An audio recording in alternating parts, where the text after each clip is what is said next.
பாமக கொறடாவாக தான் தொடர வேண்டும் என பாமக நிறுவனர் ராமதாஸ் சார்பில் சபாநாயகரிடம் கடிதம் கொடுத்துள்ளதாக எம்எல்ஏ அருள் செய்தியாளர் சந்திப்பில் தெரிவித்துள்ளார். அந்த காட்சிகளை பார்க்கலாம். பாட்டாளி மக்கள் கட்சியினுடைய சட்டமன்ற கொறடாவாக சேலம் மேற்கு தொகுதி எம்எல்ஏ அருளாகிய நானே தொடர்வேன் என்பதற்காக மருத்துவர் ஐயா அவர்கள் பாட்டாளி மக்கள் நிறுவனரும் தலைவருமான மருத்துவர் ஐயா அவர்கள் வழங்கிய கடிதத்தை சட்டப்பேரவை முதன்மை செயலாளரிடத்திலும் சபாநாயகருடைய தனிச் செயலாளரிடத்திலும் கொடுத்து விட்டு வந்திருக்கேன். அது முன்னாடி இருந்து நான் இருக்கிறேன். இப்போ புதுசா கொடுத்துருக்கேன்.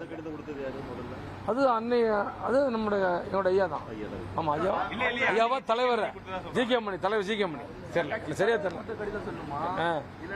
கட்சியினுடைய தலைவரே இன்னைக்கு மருத்துவர் ஐயா தான். பாட்டாளி மக்கள் கட்சியினுடைய தலைவரே மருத்துவர் ஐயா அவர்கள் தான். பாட்டாளி மக்கள் கட்சியினுடைய தலைவராக மருத்துவர் ஐயா அவர்கள் நிறுவனராக இவ்வளவு நாள் இருந்தவர். 46 ஆண்டு காலமாக இந்த கட்சியை துவங்கி எவனா ஊமை ஜனங்களுக்காக உழைத்துக் கொண்டிருக்கிற மருத்துவர் ஐயா அவர்கள் தான் பாட்டாளி மக்கள் கட்சியுடைய தலைவர்.